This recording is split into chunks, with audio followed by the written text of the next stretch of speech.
Hidely Halloween drinkerinos. It is the height of the spooky season out there. And I want to welcome you to the Idaho Booze Podcast with me, Steve Kuntz. Today we are talking all about Bombastic Brewing. These guys from up north are brewing a wide variety of witches brews, including some murderific and scary stouts and some big old barley wines and a lot of other great stuff going on up there in northern Idaho. We're going to talk to the Mans. We've got Russell, Sarah, and Isaac on the pod today to talk all about Bombastic Brewing. So excited for you guys to hear the interview. It's a good one, and you guys are going to love it. We have the Warren Reserve Cocktail of the Week. I hope we don't get sued. And then we're going to go ahead and pair up some of those popular treats, those popular trick-or-treat candies with some of our favorite adult beverages. Should be a good time today on the Idaho Booze Podcast. It's time for the Warren Reserve Cocktail of the Week. It's Halloween, don't you know? Let's get one more pumpkin drink in before November. This week's Warren Reserve Cocktail of the Week is the Pumpkin Smash. Now look, on the very, very small chance that you're listening or even know what podcasts are, or let's face it, own an iPhone. Billy Corgan, please do not sue, okay? The drink is called the Pumpkin Smash. It's pretty far away from what you are. Please do not sue. I cannot afford it. Can't stress enough how much I can't afford lawyers right now. This drink, it's like pumpkin pie in a glass, which is a scarier description than any ghost to ghoul you will see tonight. So I promise that it won't be over sweetened or slimy. We're going to start off with the good stuff: 2 ounces of bourbon, 1.5 ounces of Warren Reserve pumpkin spice syrup, a half ounce of freshly squeezed lemon juice, 1/4 ounce of maple syrup, 2 dashes of Warren Reserve West 509 bitters, a little bit of pumpkin spice, maybe some whipped cream too if you're naughty. Let's get our shaker filled with ice and add the bourbon, syrups, lemon juice, and bitters. We're going to shake that until it's crazy cold. Strain it into a rocks glass filled with 1 solitary giant cube of ice. Top it with whipped cream if you like, and a dash, just a dash of pumpkin spice. Take a sip. And remember to take those Halloween decorations down before the HOA sticks a gourd up your ass. And that's going to be the Pumpkin Smash. Get the pumpkin spice syrup now from WarrenReserve.com for 20% off with my promo code SPICE2025 at checkout. That's 20% off the pumpkin spice syrup while supplies last. Support the show. Make amazing cocktails. Use the code SPICE2025 for 20% off pumpkin spice syrup at WarrenReserve.com. The Pumpkin Smash. It's our Warren Reserve Cocktail of the Week. Now go listen to Zero. This show brought to you by Warren Reserve Cocktail Company. Leaves are changing. The weather is turning. There's a faint whiff of chimney smoke in the air. It must be pumpkin spice season. Warren Reserve's wonderful pumpkin spice cocktail syrup is back for a limited time only. So rush to WarrenReserve.com and get not 1, not 2, but 3 PSC syrups for less than $10 per bottle. That's 3 bottles of pumpkin spice syrup for just $29.99. Use this syrup in anything from a pumpkin spice old fashioned to a pumpkin spice espresso martini. Hell, just pair it up with your morning coffee for a riff on that famous fall drink. The pumpkin spice world is at your fingertips with the pumpkin spice cocktail syrup, now available from Warren Reserve Cocktail Company at WarrenReserve.com.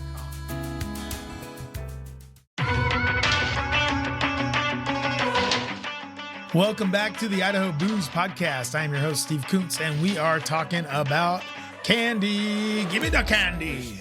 This is a popular candy and local booze pairings. This is something I like to do every couple of years. I think the last time I did this may have been an article for Slug Magazine, if I'm not mistaken. Could have been a podcast, although I only have one. I don't know. Maybe. Don't know. Have to check the log. Anyway, we're going to start off with one of my favorite Halloween candies. This is one that the kids really hated that I would steal from their bags every single time. And they are Smarties. I don't know why I love these things. I really fucking do. They're always a treat. They taste like red. They're super sweet. Let's knock the sweetness down and get this party started right at 3100 Cellars, Idaho's only winery that specializes in bubbles. And they have their flagship, which is the excellent Whitewater sparkling wine. This is a sparkling Chardonnay. The bubbles will take away the sweet, and the beautiful notes of stone fruit, apple, and pear will replace that red dye number 5 flavor with something real. So that'll be a fun treat. That 3100 Cellars Whitewater sparkling wine. Ooh, if you haven't been there, go check that out. It's an Eagle and it is fantastic. Snickers is next. Now, I'm starting strong here. You know, I'm not afraid. Not afraid. I will do the tough candies first. And I'm kicking things off right here. Smarties, awesome. But that was a pretty, smashing stuff over here. That was a pretty easy one as far as pairings go. Smarties, pretty easy. This one, a little bit more difficult. Snickers, okay? So with the Snickers bar, you kind of have it all. There's chocolate, there's nuts, peanuts, I think. There's nougat. You got it all. Snickers bar is a tough one. So you want something that's going to encapsulate all those things, that's going to not only just complement, but also maybe cut a little bit, because it's a very sweet candy bar. It's a very thick candy bar. I'm going with a red wine. I'm going with a red wine from Split Rail. I'm going with the Horned Beast, the GSM from Split Rail. I love this wine. It's equal parts acidic and sort of velvety and sort of just a nice roundness of flavors. It's got that raspberry. It's got a little cranberry to kind of cut it. It's just got, and it even has that little bit of like that sort of grenache, like, I don't know what to call that sort of herbal kind of note. So there's a lot going on in this Horned Beast. And you need that, I think, for the Snickers bar. So Split Rail's Horned Beast GSM, that's where I'm going to go with Snickers. Next up, Tootsie Roll. You thought I was going to dodge it. I'm not. I'm going right at Tootsie Rolls. Look, Tootsie Rolls, let's all calm down here. They're kind of gross. But you can't stop eating them. I mean, a Tootsie Roll, you're going to eat it. I mean, even the Tootsie Pop, which is maybe worse, you just can't stop eating them. So I like something light here, something that you can drink maybe a couple of while you're eating all the Tootsie Rolls. I'm going to go with the Horseshoe Collective Lager from Western Collective. I like this beer. I like it at games. I like it in the fridge as a light beer option.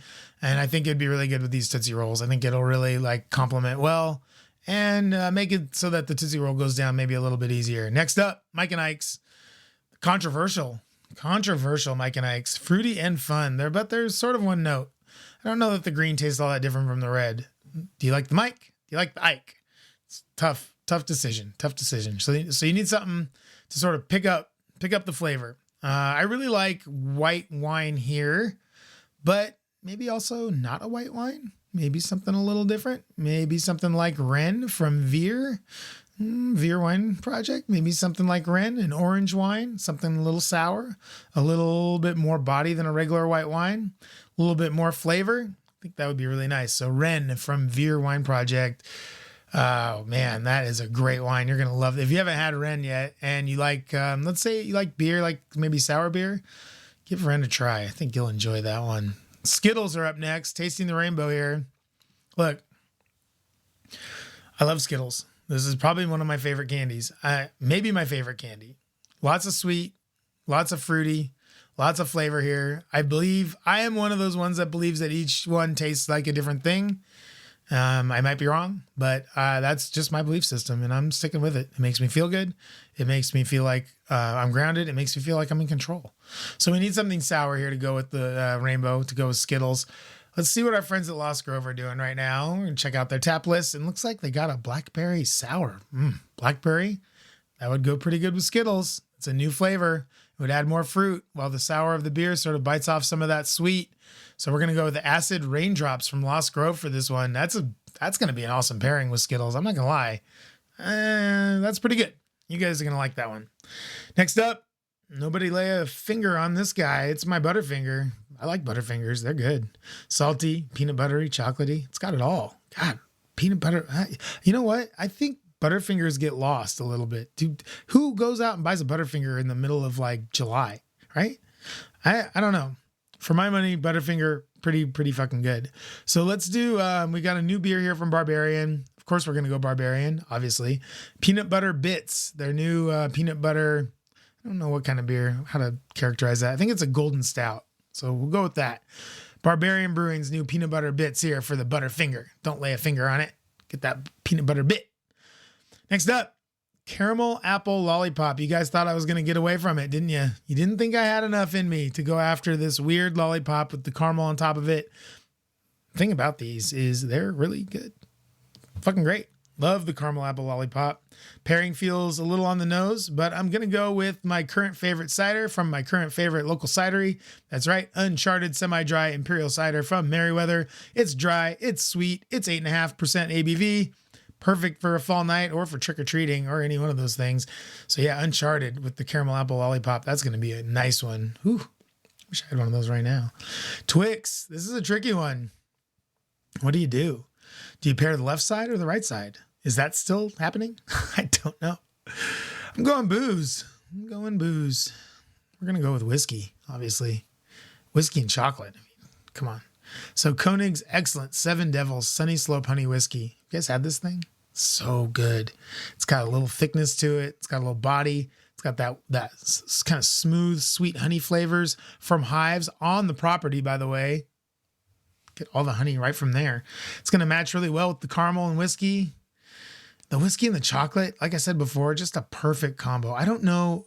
I think it's maybe slept on a little. Whiskey and dark chocolate for sure, but I like, if we had a local scotch here, I'd probably go with a scotch as well, because whiskey and Scotch whiskey and chocolate is pretty good. Mezcal and chocolate, I wonder if that's good. I'm going to try that next year. Would I love this to be a dark chocolate Twix? Of course I would. But if they had dark chocolate Twix, which maybe they do, I don't know. But if I know about it, I'm going to eat 1 million of those a year, and your boy's not going to be around for too long. So let's try to keep those. If there are dark chocolate Twix, just keep them away from me. Next up, oh man, you didn't think I would do it, but I am. Those weird vanilla Tootsie Rolls. Yep. Always the last to go, aren't they? Those stupid little blue wrappers. Oh man, they're pretty good though. They do taste good. They're a lot better than like the yellow ones, or I don't know. The other flavor ones aren't as good as the vanilla, I don't think. So I like something dark here, possibly barrel aged. Beer. I'm going beer. Sockeye right now. If you look on their tap list, they have a stout right now on tap called 8 Minutes. It's aged in bourbon barrels. It sounds delicious. It's something called a Nordic stout. Not sure what that means, but I'm excited. So let's do that. We're doing the Sockeye 8 Minutes bourbon barrel aged stout to go with our weird vanilla Tootsie Rolls. Last but certainly not least. You knew I was going to go here. I think everybody did as soon as this thing started. That's right. Reese's Peanut Butter Cups. Always the toughest one to pair. Do you go with the chocolate? Do you go with the peanut butter? Do I go with the red wine here to go with the chocolate, like the luscious and delicious Cabernet Sauvignon from Devil's Bedstead? Do I go with a dark beer? Do I go with a whiskey? You know what?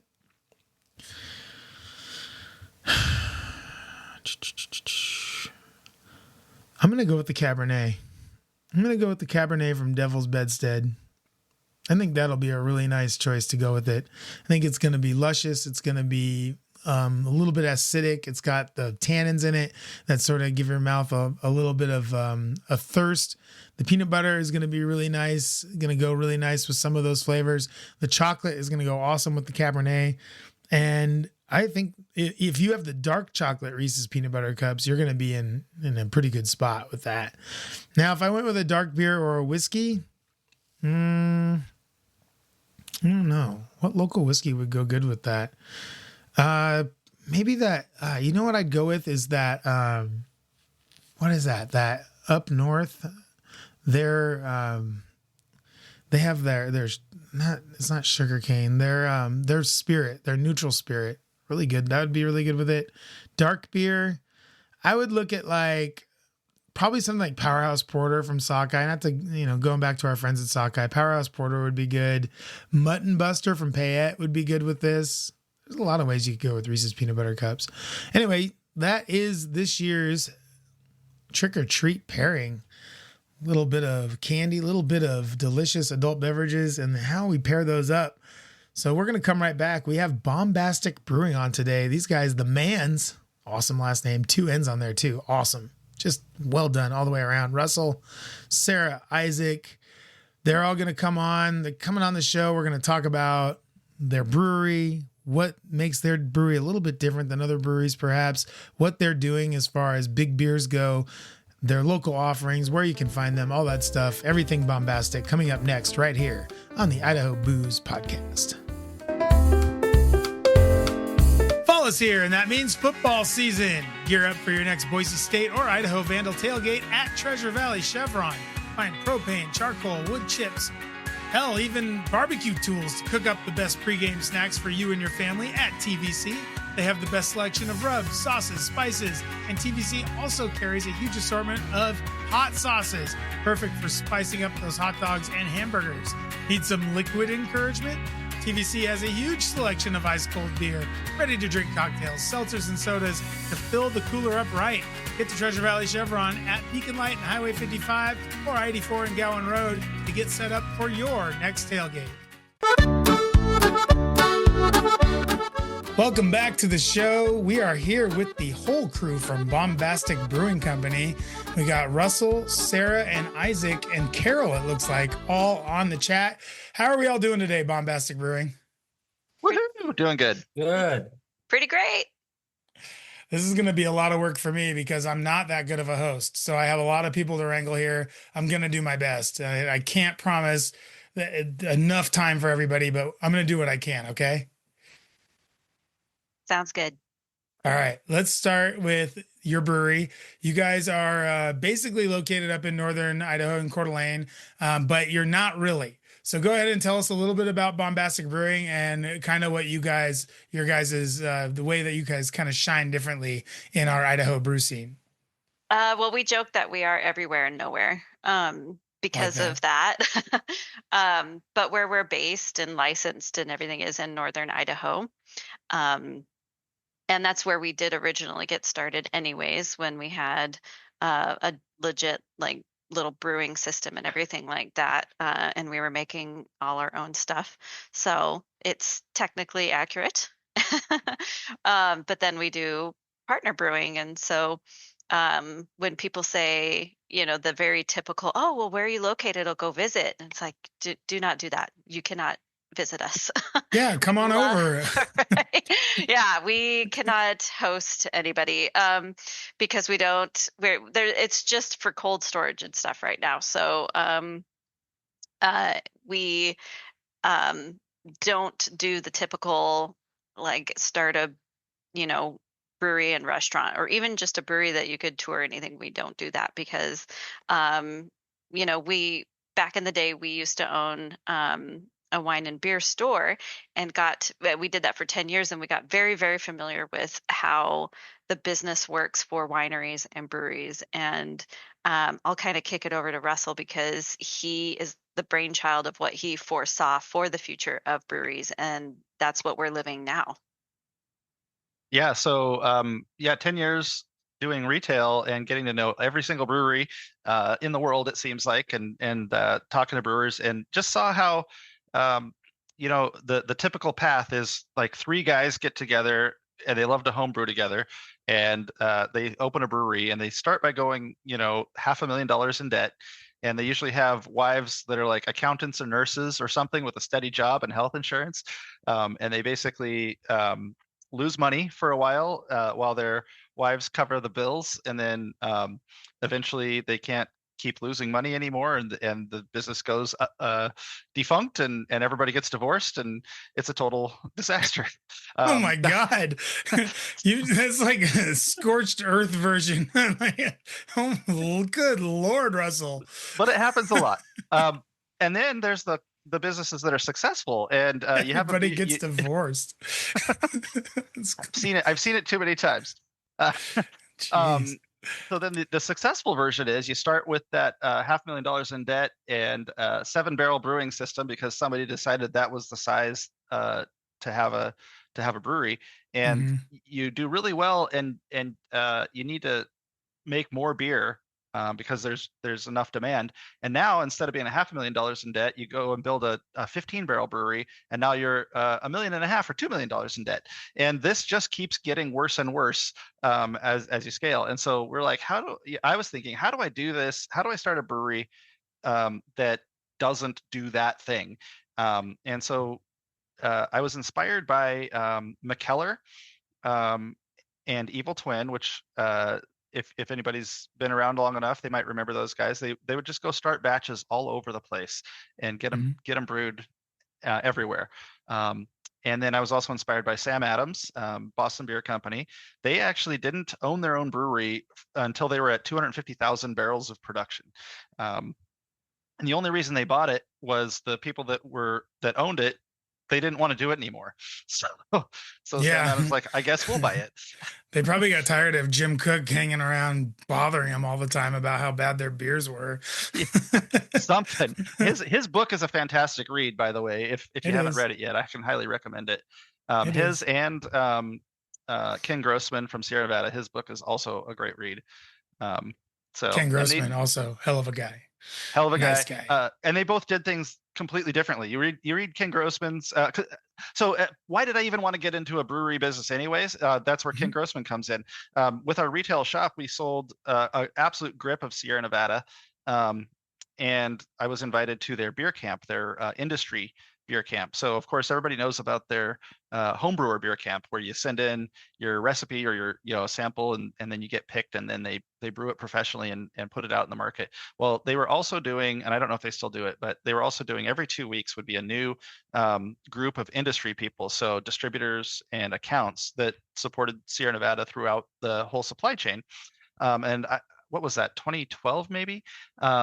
And I was just so inspired by the visit to their place. And we're sitting around in the boardroom with Ken Grossman and Steve Grossman, his brother, and Mom would show up, and their staff, and they're talking about things like at that time they had the second largest solar installation in North America.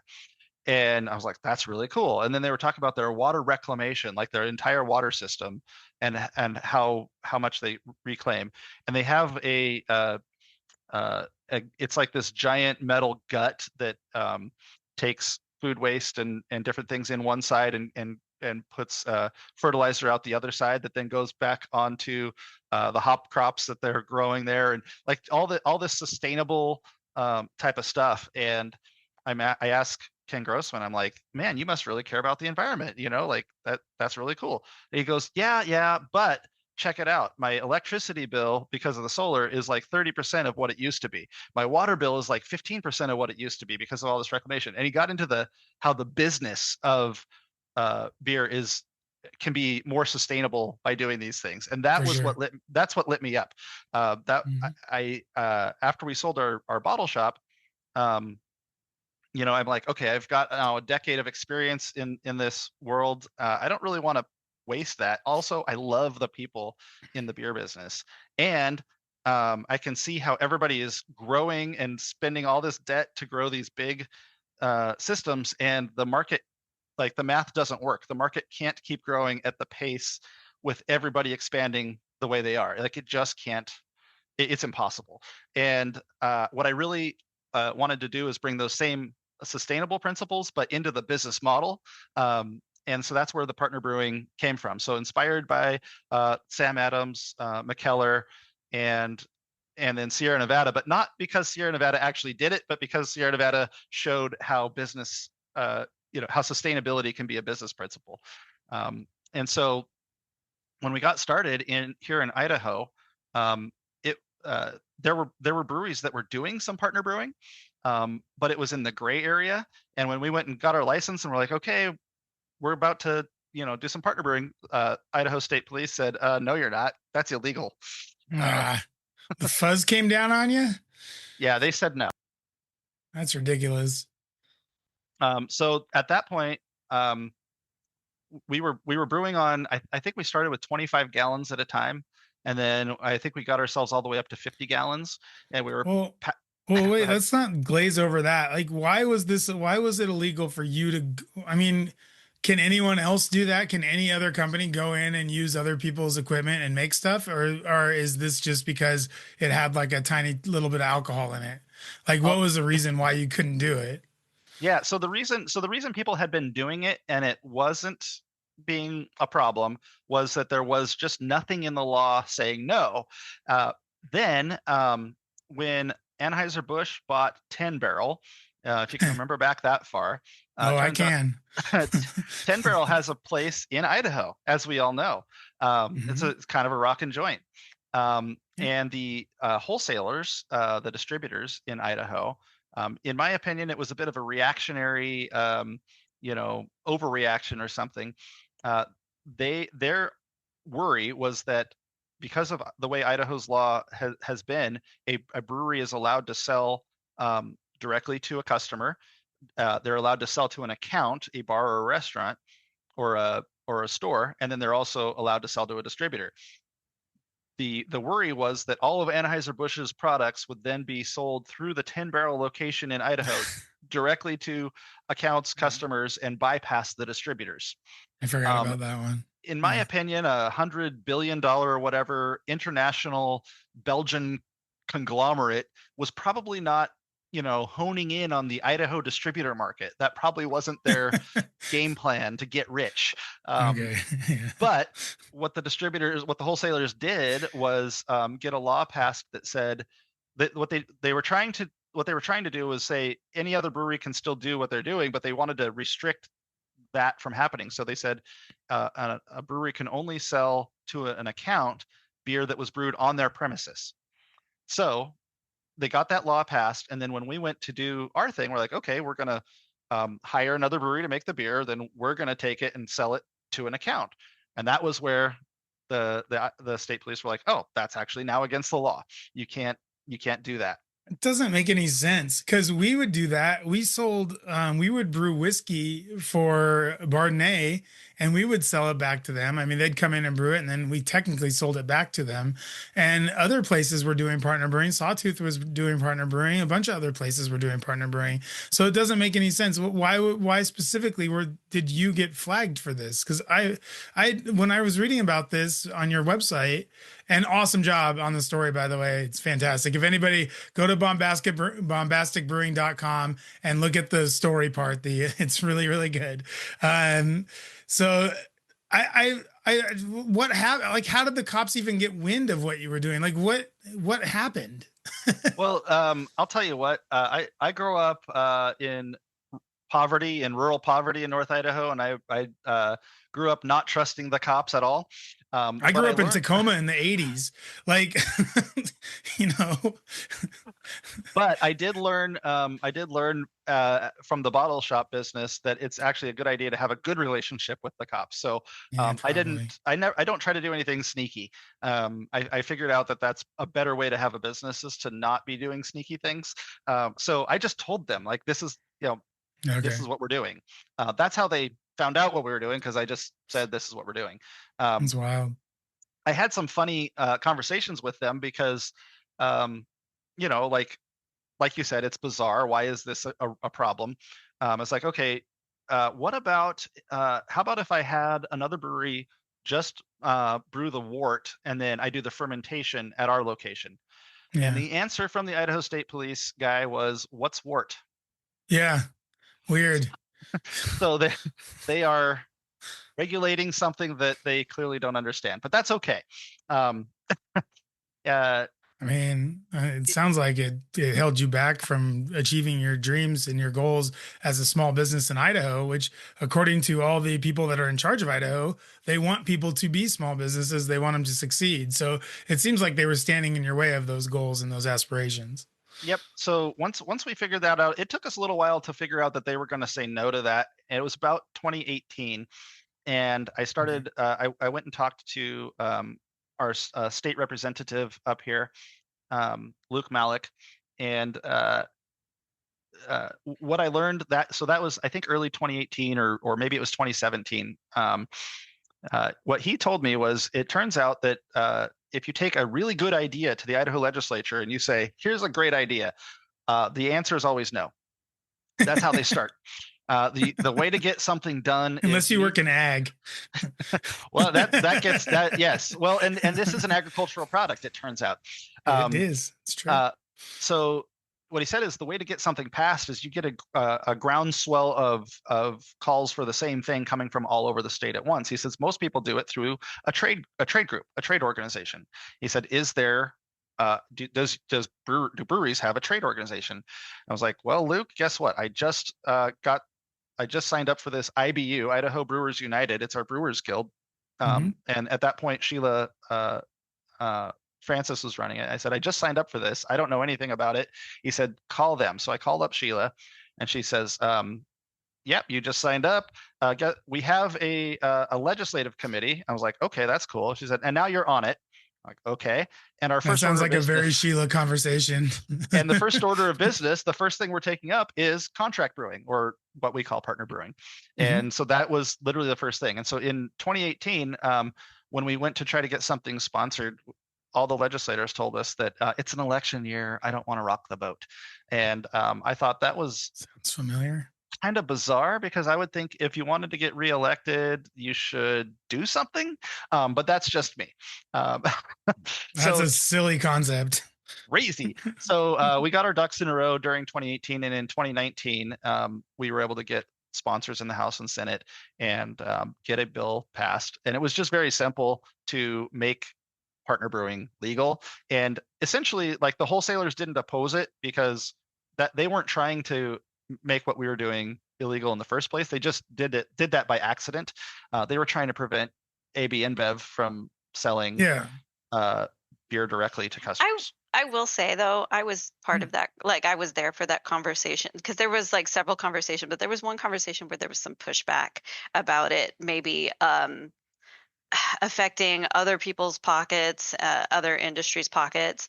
And I remember Russell speaking up and going, wait a minute, I have to tell you that if this doesn't go through and this doesn't work for our state, I have to start my brewery somewhere else in a different state.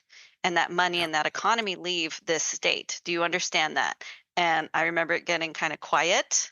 And then the conversation restarted with, how can we make this really work, actually? Let's not just be afraid. Let's actually be afraid of the opposite.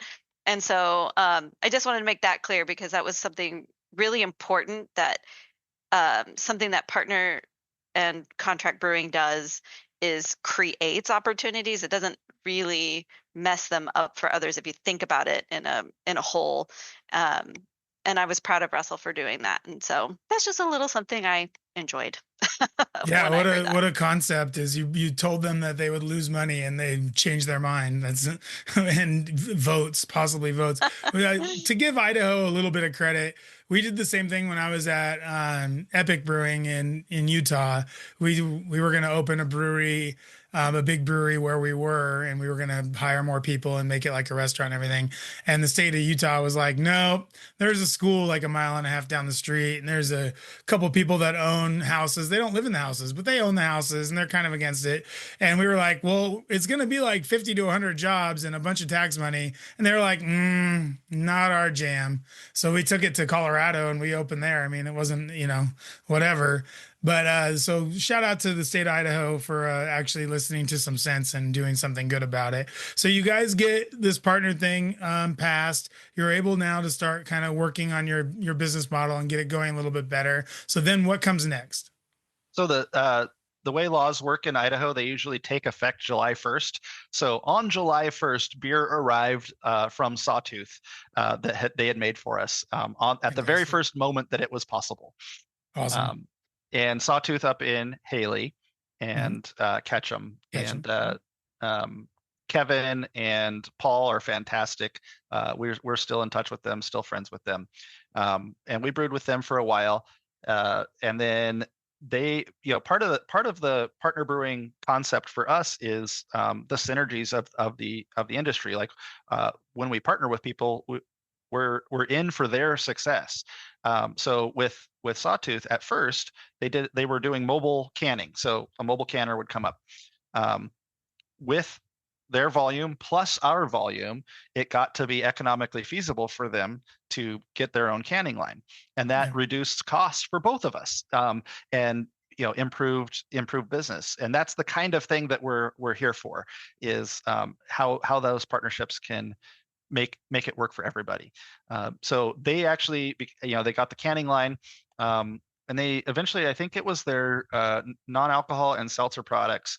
They did really well with that. So they got to where they didn't have capacity for us anymore. And I'm thrilled about that. That's fantastic.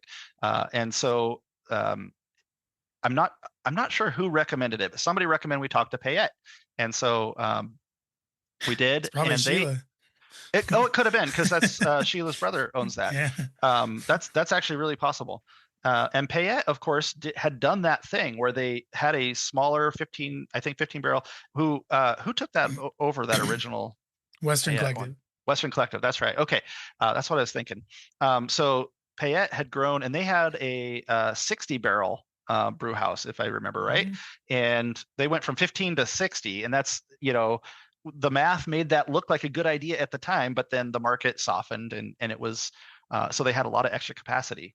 And that really worked well for us for quite a while. And we brewed there for a long time. Then, were you doing 60 barrel batches?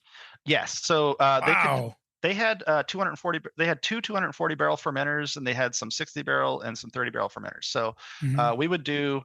Not everything was a 60 barrel batch, but we did, I think, some 120s. Like it was super cool. There's a guy named Torres there who yeah, I know Torres. You know Torres? yeah. Fantastic guy. He was really like lit up by Where do you think beers. he got the name Torres? I don't know. We had two Davids. Oh, okay. That's right. So he was really lit up by making our beers, and Payette makes some great beers, but ours are just different from what they're used to making. And this is another thing that, like, when we're partnering with somebody, the brew staff, the guys that actually do the work day in and day out, they tend to get excited about it. That's what we've seen, because it's something different. So our Big Dumb beer is a 15% stout, and the grain bill on that, all grain, it's an enormous grain bill. I hear from Torres at some point that their grist bag on the ceiling fell off. Like, they put so much grain in it to make Big Dumb beer that it disconnected from the ceiling and fell. That's not good. And then we made an enormous batch of our attempted murder, because it got picked up by state of Utah, and they're selling a ton of it. And the farmer that comes and picks up their spent grains to use for livestock feed, it broke his truck. So we had to make sure our future batches were smaller, so that we wouldn't break the grain truck. So that was some fun stuff in the process there. That's fantastic. So you guys were brewing. So you guys were brewing a Sawtooth, then you went to Payette, and you're basically doing like a really good job with all that. Then Payette, they decide to kind of get rid of the brewing side of their operation. So what's going on now? Where are you guys brewing right now? Yeah. So was it last August? I think a year ago, August, I get a call from Mike Francis at Payette, and he says, I like what you're doing better than what I'm doing, so we're going to brew our beer at Upslope. And actually Torres went to work for Upslope to do that. And then he said, so we won't be able to make your beer anymore. And I was like, that's awesome. Again, I'm excited for these changes.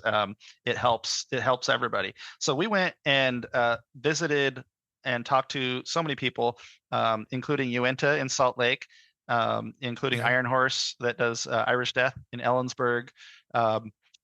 And one of the, I think the last one we talked to was Mother Earth in Nampa. And there were some neat synergies there. For one, their head brewer, Matt Watterson, he used to work at Payette. So he had already brewed our beers. He had already brewed our beers when he was at Payette. So he was like, oh yeah, I know this stuff. We're good.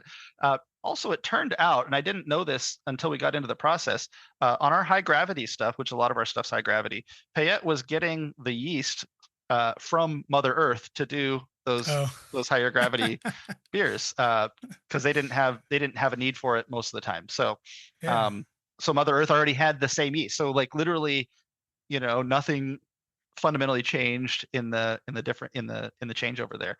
And then Mother Earth, Dan Love and Aaron are fantastic people. I got to know them a little bit on the legislative committee, the aforementioned legislative committee. Super cool people. And when I asked him about it, he hooked me up with his head of ops, Chris. Chris, is it Baker? Oh yeah, Baker. Why can't I think of his name right now? It's Baker. I don't even know him as Chris. It's just Baker. That's Baker. Okay. I talk to him all the time, and every week I have a meeting with him. So why I spaced his name right there, I don't know. There's so many Chris's. That's why he's Baker. Yeah, he's Baker. He's again amazing. Just like with Torres. There's too many Chris's. Cut that right out. Move right to the last name. Every brewery has to have a Chris, a David, and a Matt. There has to be a Matt. Man. It's so true. That's funny. So you guys were able to kind of even cut some corners a little bit there, moving to Mother Earth, because then the yeast doesn't have to be shipped. So it's one less thing that has to move around. Well, when I had Baker on the show, I went down there to talk to him, and he was really ecstatic about having you guys in house. So he's really pumped about it. And I think the brewers there, like you said, they get to have some fun. They get to brew something different, and all that fun stuff. We're gonna take just a short break, Russell, and we're gonna come back and we're gonna talk all about your beers, because you guys have a really awesome library of beers. I want to get into them. I want to talk about all the fun names. I want to talk about the high gravity-ness of them, because I think it's one of those things that's kind of gone by the wayside. And we're going to have a lot more with Russell, Sarah. We'll get Isaac involved maybe. We'll have the whole clan coming back right after this.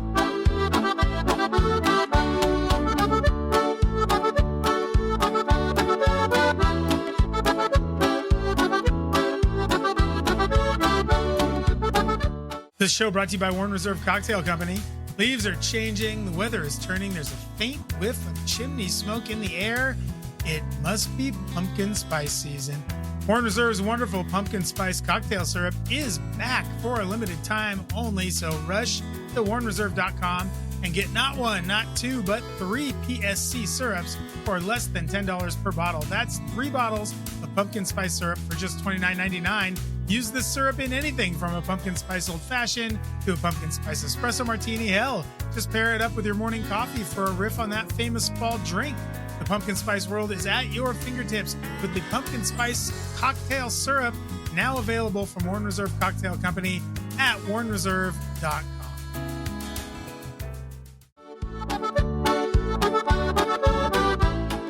Welcome back to the Idaho Booze Podcast. Here we are with the brain children of Bombastic Brewing. We got Russell, we've got Sarah, we've got Isaac. How are we doing, everybody? Hello. Doing great. Good. Now, is this just a weird coincidence? You all have the same last name, or you're all part of the same family? What are we looking at here? That would be the weirdest coincidence I could think of. No, we're all family. Russell and I are married, and Isaac is our eldest. Aw, it's a family business. I love it. Mm-hmm. He started as soon as he turned 21. So Yeah, it's all above board. Hear that, Idaho State Police? He was 21. He really was. We had the conversation about me joining January 1st, and January 9th is my birthday. Not January 9th. Yes, January 9th. And January 9th I signed on literally 8 days later. It was pretty cool. Aw. He forgets because his brother, our youngest, is January 3rd. Oh, wow. So, yeah, the first quarter of the year is everybody's birthdays in the family. Just boom, boom, boom, boom, boom till March. Yeah, Yep. fourth And that's quarter what- right into first quarter. And that's all after the holidays too. So it's just a giant mess for a little while. Yeah, for 6 months out of the year, we can't lose weight. We just can't. There's the holidays, and then there's the birthdays, and that's just our problem. Well, also with your guys' selection of beers, it's really tough to lose weight because these things are heavy hitters. Let's talk about your guys' year-round lineup. At least according to your website, it looks like you have 4 year-rounders. Is that correct? yep, 4 cores. 4 cores. And those are the lighter ones. The Chatter is a Mexican lager with lime and salt, and then Puddle, which is a Citra Pale Ale, and those are both in the 5% and under category. And then Wisdom, which is our hazy IPA at 7%, and then Shiver, which is our coffee stout. It's our lightest stout at only 10.5%.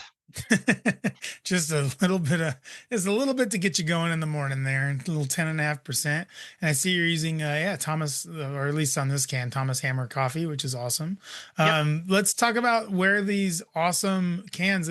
So the first time I saw your beer was on the state shelves in Utah, and I was like kind of like mesmerized. I was like, these are, because I come from the sales and marketing, and one of my favorite things about working in the sales and marketing of a brewery is doing the labels. So I'm a big label guy. So I believe it was either, I want to say it was Big Dumb Beer, or it might have been even like one of your it was attempted murder.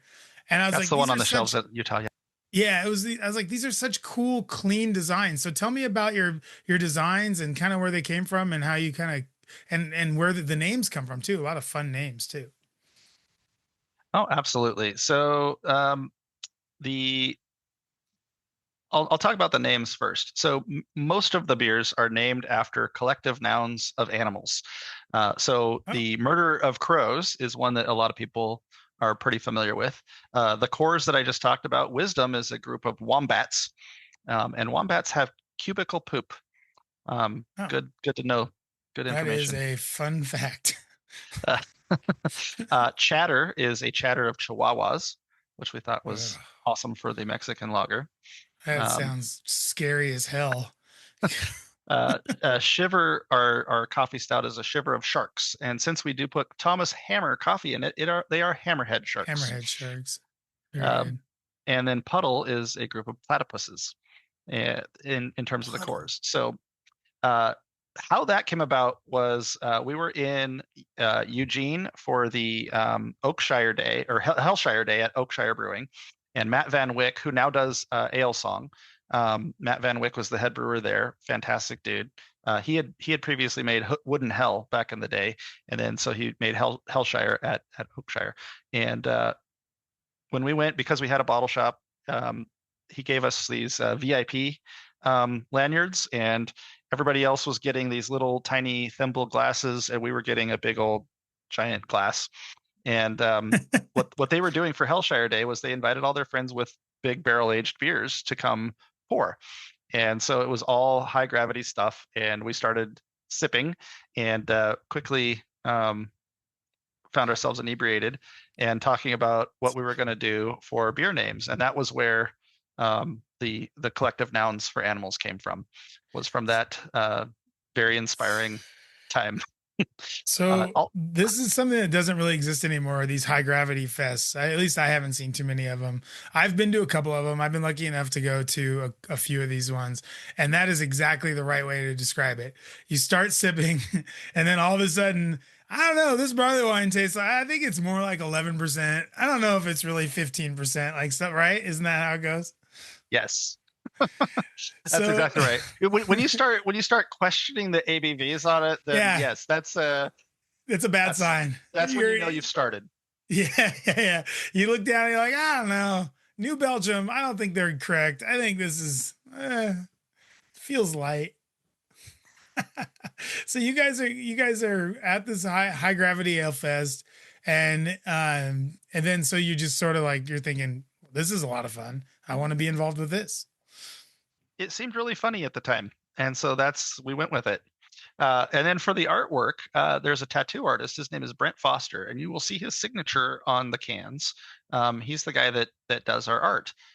He was in Spokane when we first started, but now he lives on the Big Island of Hawaii. Oh, And so Sarah will email him and say, "Hey, we're doing like a new one we just did is Smack. Smack is a group of jellyfish, and we tell him it's a peanut butter and huckleberry jelly pastry stout, and that's all the information that we give him. And then he does some art and then sends it back to us, and we PayPal him some money, and then it goes on the can. So very the specific. yeah, and it's just real like that. What we like about his particular art is it's got that tattoo artist edge, that kind of black white edge, and then but there's always like a cuteness factor to it, and that it's not just like dark and foreboding. It's like dark and foreboding and cute. Yeah, I'm looking at the Smack can right now, and for one thing, kind of an interesting beer, peanut butter and huckleberry. We could get into those flavors, but the artwork is outstanding. It's the jellyfish are peanuts, and it's got little purple tentacles, like you would think like the huckleberry. I guess it's the huckleberry color, right? And also Smack, terrifying. I do not like that. I did not know that, and it just seems terrifying to me. But it does look cute. It's got the peanut head, these little tentacles. I guess it's a pastry stout. So what is it, like? Probably 14% or something like that. It is 14%. They're also peanut butter jellyfish. Yeah. Oh, peanut butter jellyfish. Oh, fantastic. Yes, because they're peanuts, and so they're peanut butter jellyfish.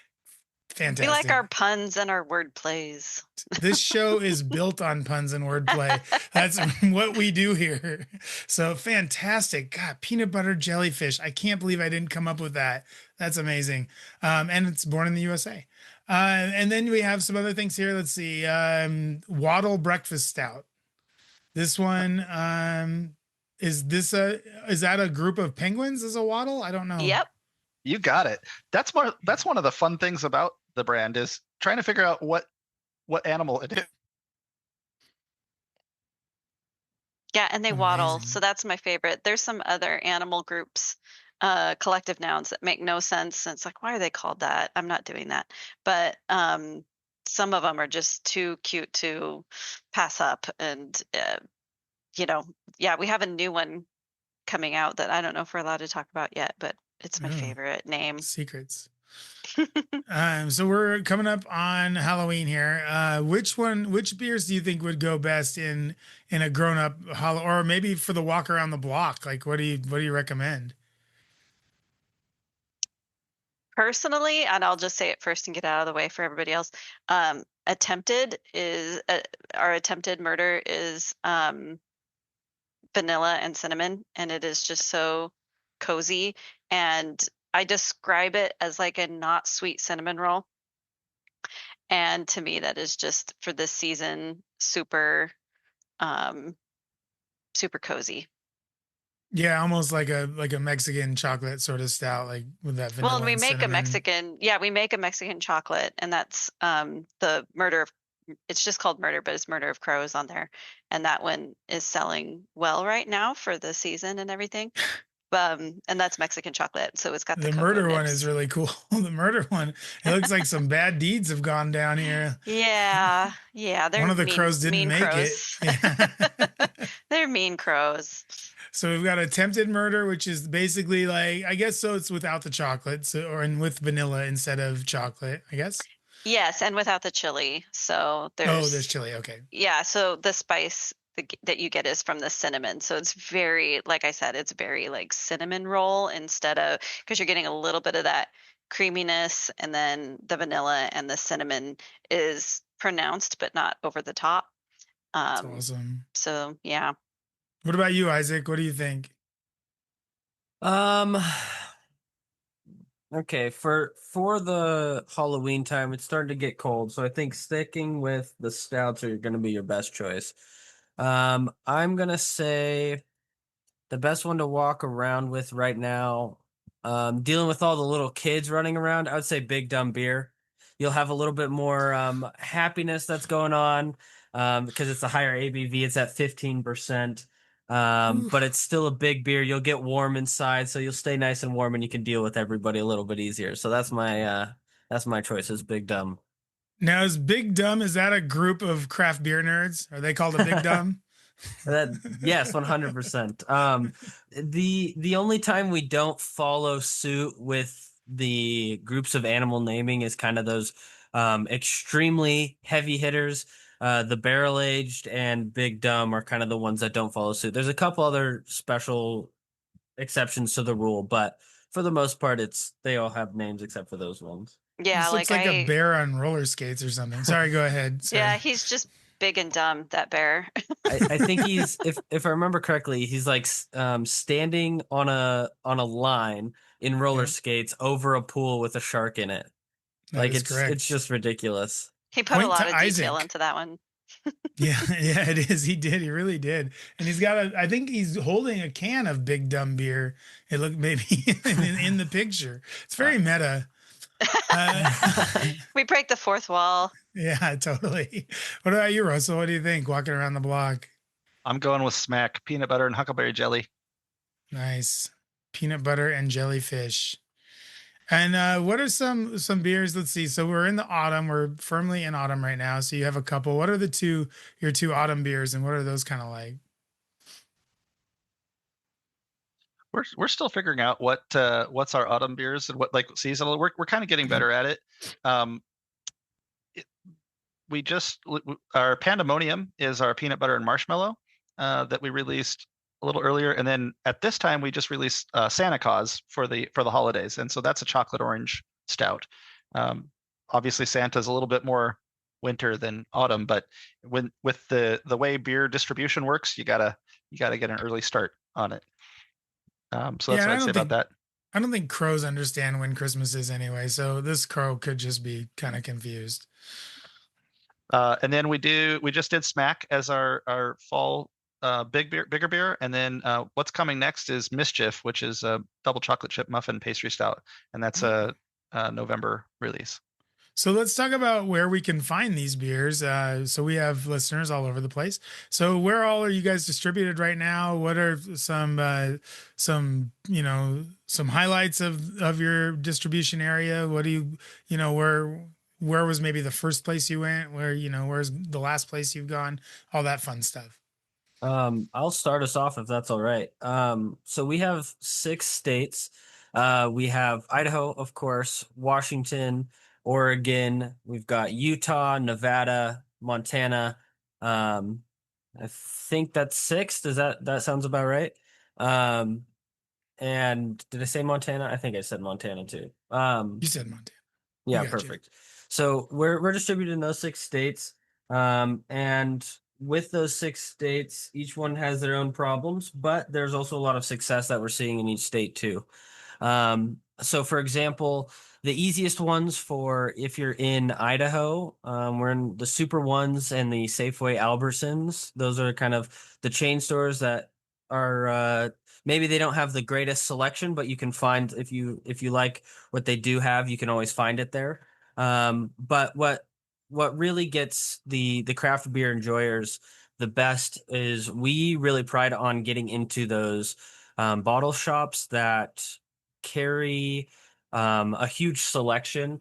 Up north, we have Pilgrim's Market. They are one of those like specialty kind of places. In Boise, you got the Boise Co-ops, that kind of store. Moscow Co-op in Moscow and Idaho as well. Those kinds of stores that just have huge can selections. That's kind of like the pride and joy of who carries a lot of our beer, and you can get the new stuff that's coming out throughout the year and that kind of thing. In Montana, let's see, they just opened up a chain store. I want to say it was was it the Safeways? Was that right? That they opened up this year as well? Super One. Was it Super Ones? Okay, so it was the Super One extension in Montana. In Washington, we've got the Total Wines. Those are the ones where it's like back kind of to the chain stores. But it's that kind of selection where you start off with chain store and then it kind of goes into the specialty bottle shops are the ones that are carrying the most. And have you been able to get around and do some events, do some fun things, get to know some people in these areas? And what's that been like? Yes, there has been a lot. So this year specifically, we have it has been event after event during the summertime. It's been a lot actually, but it's been really, really good. We've I mean I don't even know if I could list them all off. I'd have to go through my calendar again because it's been a lot. But we just got back from Washington not too long ago. We made a trip over to Seattle, and that wasn't an event, but it was to make sure that Washington gets some beer. We had a little event, the Oktoberfest, up here for the Music Conservatory. We did that recently. Those are the two that come to mind for trips, but I mean, I think we've got an Oregon trip coming up here pretty soon. This is where I'm gonna pass off that question to my mom the best because she's in control of that more than I am. I just go.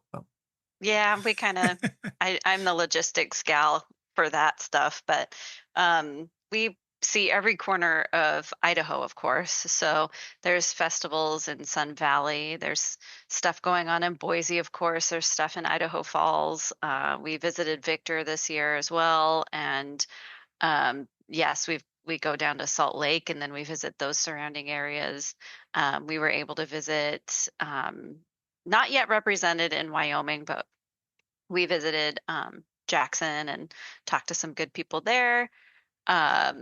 All the way to the mid areas of Idaho. McCall is where we do in February. We do a festival up there, or down Mhm. there. It's up there. It's the elevation's Destination high. beer. Yes, It is. destination It's up beer. there and down there. Yeah, it's up Yeah. there and down there. For South me, for it's a me. straight shot north.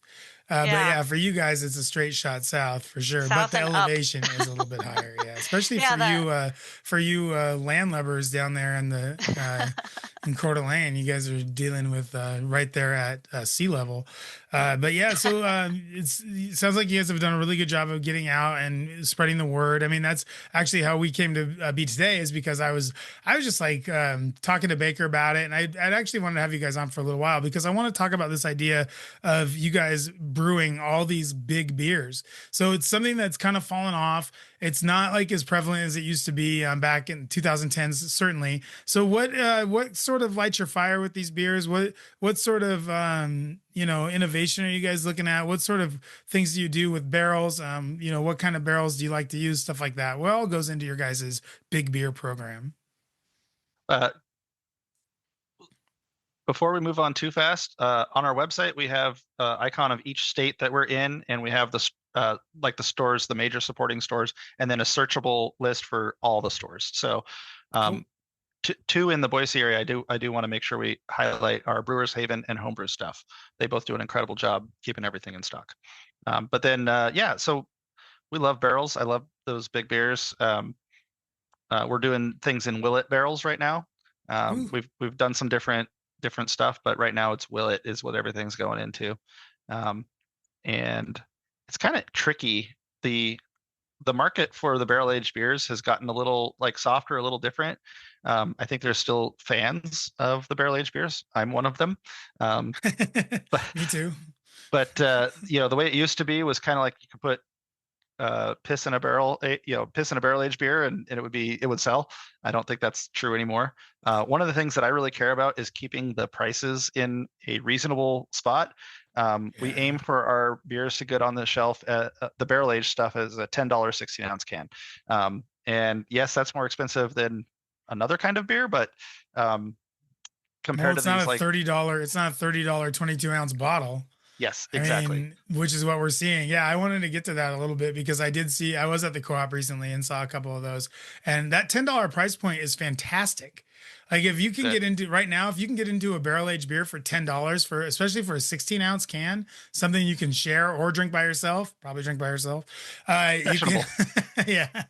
I think it's a hell of a deal, especially since what you're putting out is really good. You guys, so you're using Willet barrels. So how does that work with the Partner Brewing then? Do you keep all the barrels at Mother Earth? I think, how does that work? Yeah, so it's been fun since we worked with Sawtooth and then Payette and then now Mother Earth. We've had barrels. We've done barrel aged at every location. Most recently, when Payette was divesting of the physical space that they were brewing in, we had to get those barrels full of beer moved from Payette over to Mother Earth, and it was kind of fun. Let's see, which I think we're just debarreling right now. So the Buckwus, which is our barrel, it's basically we take Big Dumb beer and put it in barrels, and then it becomes Buckwus. And so that was started at Payette over a year ago, and it's just gotten debarreled at Mother Earth now. So yeah, and then we've put something else in barrels. That's just more Mother barrel Earth contact for the beer, just driving around. Driving around sloshing. Sloshing around. And then we put I think wattle into barrels this year to make psychopomp for next year, and then we're about to, at the end of the year, we're going to be putting stubbornness in to make a barrel aged barley wine, and then also business to make a barrel aged Adam beer. So how many barrels do you have floating around? I don't know the quantity at this time. Oh. But it's like we're pretty judicious with it. The market just isn't there for tons and tons of barrel age, so it's I would call it a fairly rare product. So if you like barrel aged and you see it from us, you should just get it because it's not going to stick around. Yeah, for sure. And Yeah, I mean, especially at that price point. And I'm a guy that also has like a pretty big library myself. I'm sure you do too.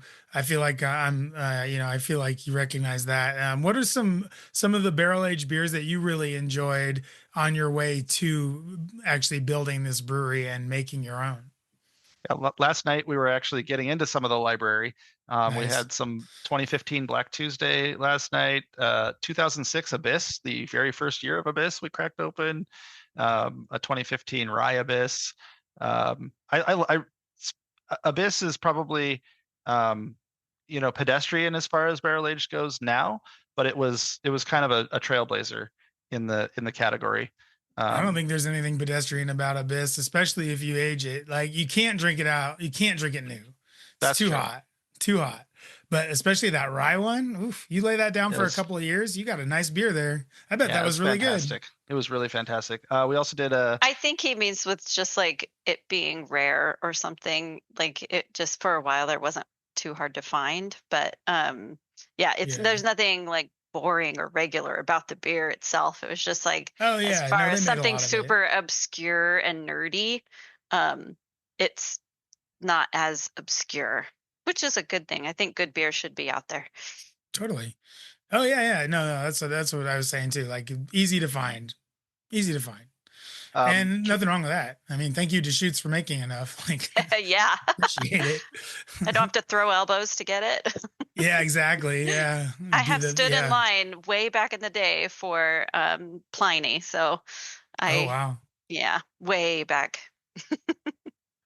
I made my parents were in Petaluma one time and I made them stand in line for it. If does that count? I don't know if that counts. Yeah, yeah, because I made my friend stand in line for Duck Duck Goza, so and I had a shirt. She got me a shirt too, so it's like good Oh, friends. that is nice. Yeah, I've always liked I'm kind of like that too. Like with some of those barrel aged ones, I really like the Fremont ones. I have a bunch of those laying down in the library. I also like yeah, that Black Tuesday I bet was pretty good. How um did those flavors sort of gel a little bit more, or was it still a pretty like big roasty fat beer? the Black Tuesday, I felt like it was calm. It had calmed down Mm. by 10 years old. And we what was the Fremont we did last night, Isaac? That would be the Coconut Black Star, one of my all-time favorites. Coconut and And cocoa or Yeah, cacao. cacao. Did Yeah, that dark yeah. star. did that coconut stand up to the aging? It definitely mellows out, but I could still taste it. I am a huge, huge fan of coconut and barrel aged beers. I just always, when I first started getting into beer and started tasting them, that was always one of my my favorite flavors. And so when we got to open it last night, it was pretty special. I think it was a 2022, might have been. Does that sound right? 2022. Yep, that's right. And it's not there's not very many of them around left, so it was a pretty special treat that my buddy ended up bringing over, and we got to watch the World Series while we did it. But It's a it long ass was game.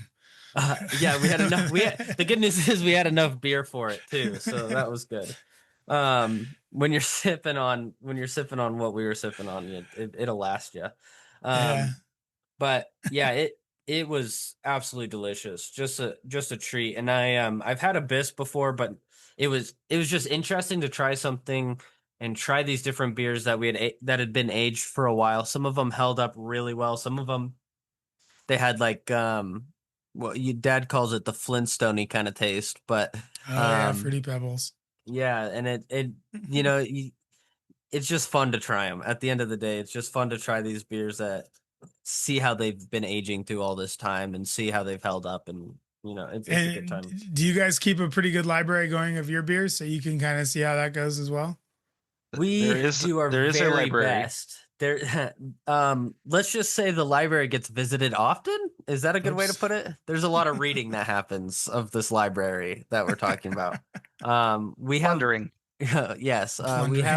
we have a personal stash here at the house, and we keep our own another stash away from us. But I think at the end of the day, each person in this family likes to share and doesn't like to hold off and hold on to things for extremely long amount of time. So sometimes it's we're forcing ourselves to hold on to something for longer, But one thing that was really fun about this industry and us being family owned is my dad and I will open up like a 2020 murder, and we'll do a ladder through the whole thing, and try them all and get to taste them and see how they change throughout all the years. And then we talk about it, and we can make changes on the beer based off of that, and all sorts of little fun things where we're just sitting there drinking together, and next thing we know, we have a new idea for something, or that kind of fun stuff. That's awesome. That is fantastic. I love to hear that. Love to hear that you're plundering the library, as you should. The library, we always kept a really good one at Epic, and it was also every Christmas party. It seemed like that thing got plundered pretty good. So that's an important thing to do when you have a brewery, is to make sure you're keeping track of what everything's tasting like and everything like that. So what does the future of Bombastic look like? Looks like you guys have a place to brew.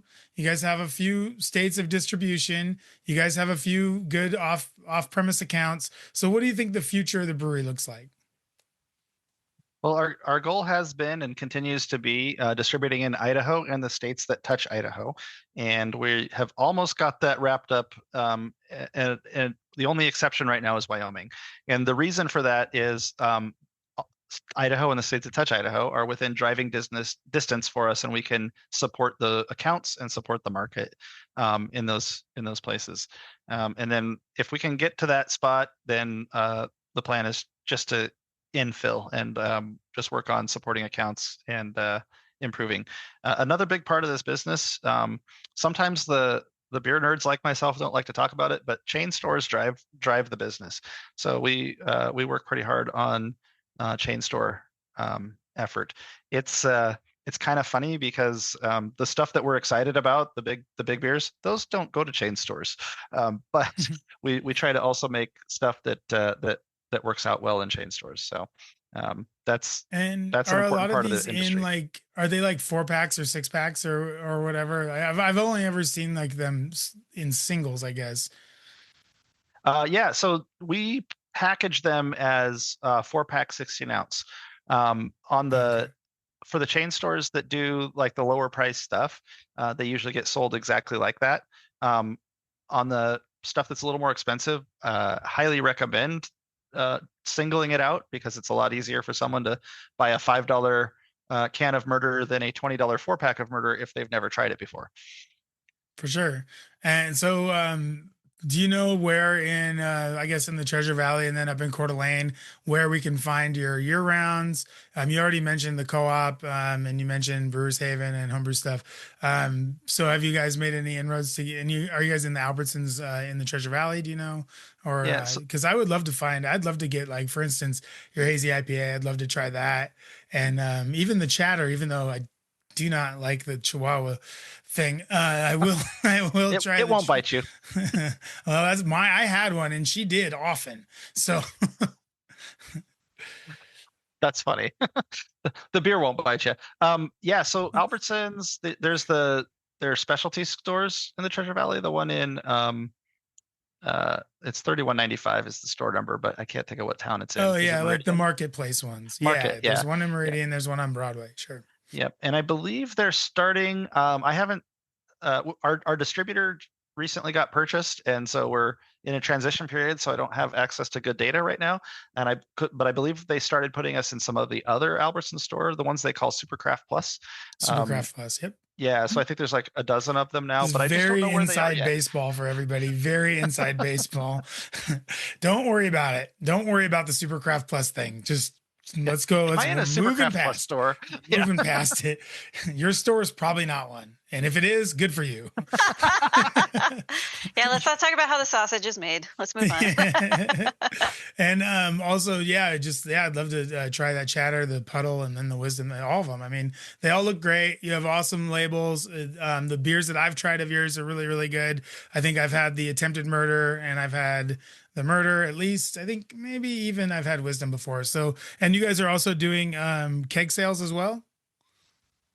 Yep, there's kegs, goes to draft accounts. One shout out I'd like to give is Madre. They make excellent food, especially the I was just there on Friday. the quesabera. Love that. And they keep cheddar on tap at all times. So there's a good way to go try that. Oh, done and done. I'll just go over to Madre. I love that place. Hear that, everybody? Get to Madre, try the chatter. John's a great dude. Nice of him to keep that on for you guys.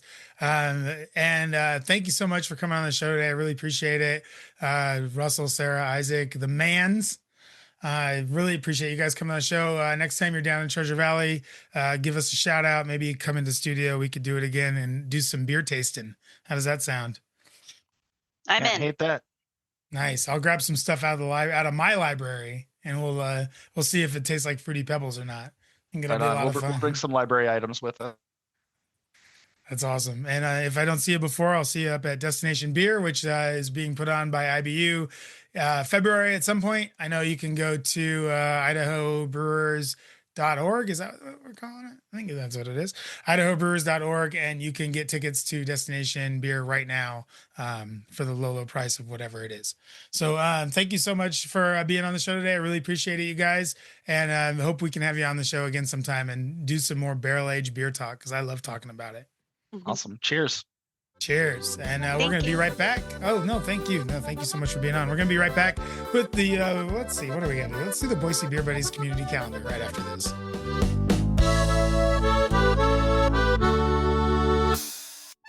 The show brought to you by Boise Beer Buddies and BoiseBeerBuddies.com. It is that time of the year again. Oktoberfest, pumpkin beers, fresh hops.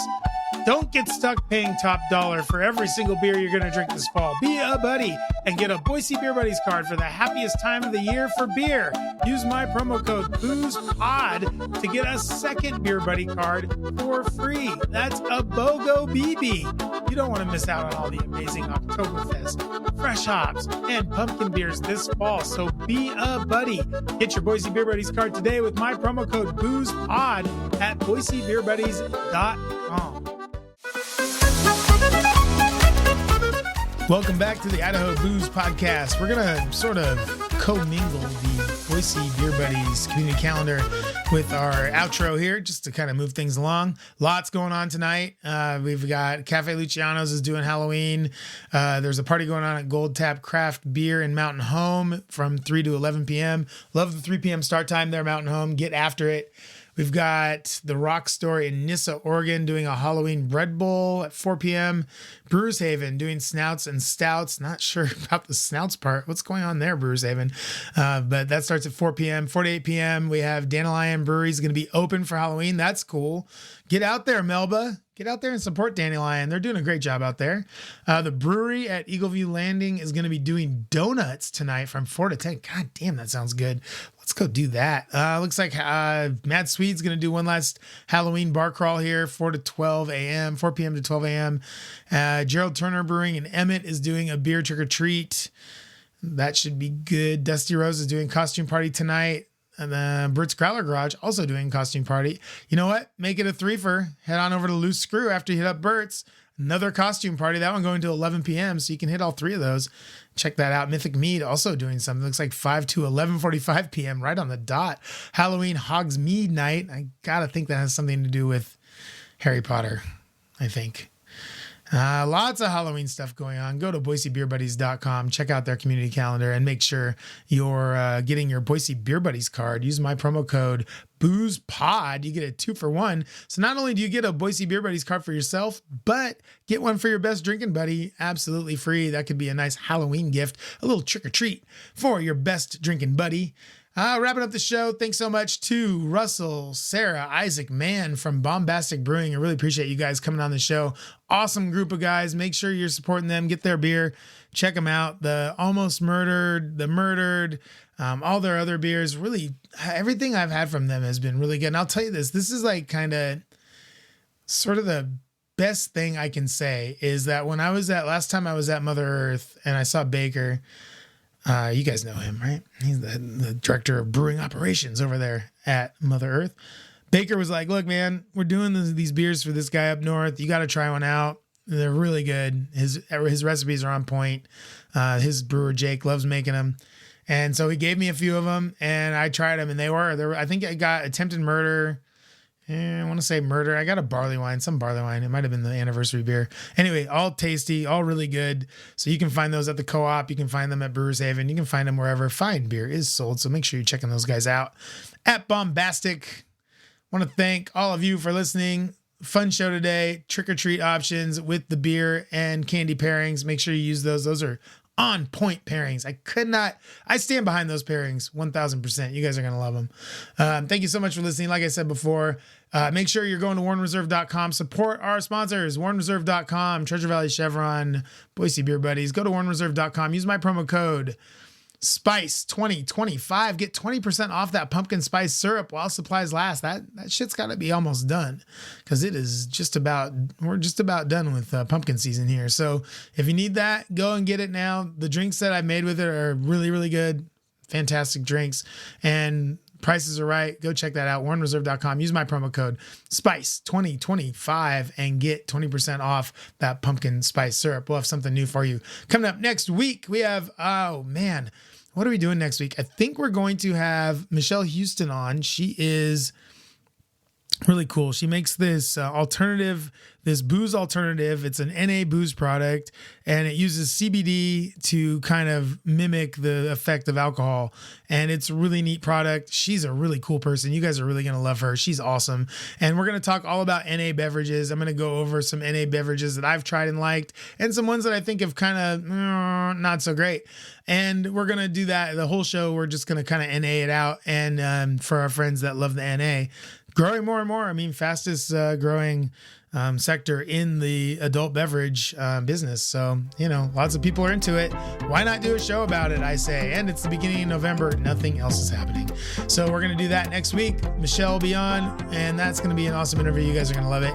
Until then, good day and good drinking, everyone. Happy Halloween. Get out there and have some fun tonight.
It is the last call for a family road trip, and Treasure Valley Chevron has everything you need to get out on the great highways and byways of these United States. Drinks, snacks, candy, ready to go hot food like corn dogs, nachos, and I am happy to tell you, Treasure Valley Chevron now has a bucket of delicious barbecue ribs ready to go with you out the door.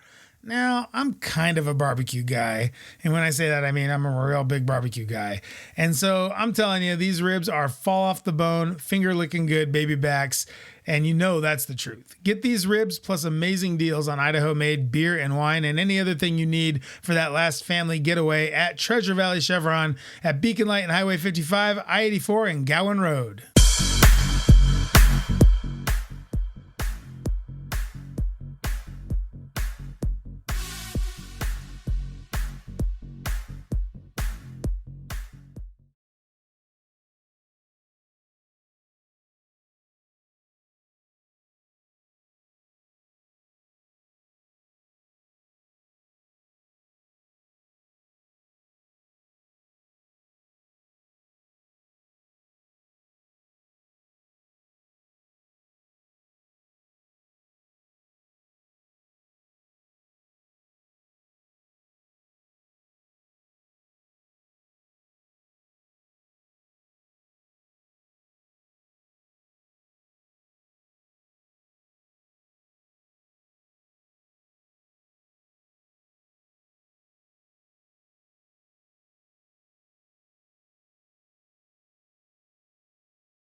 This show brought to you by Warren Reserve Cocktail Company and WarrenReserve.com. It's still kind of hot. It's August. It's still a little warm out there, but the nights are getting cooler, right? As we move towards fall, old-fashioned season is coming back. Oh, and you need to be ready. And have I got the product for you? They finally did it.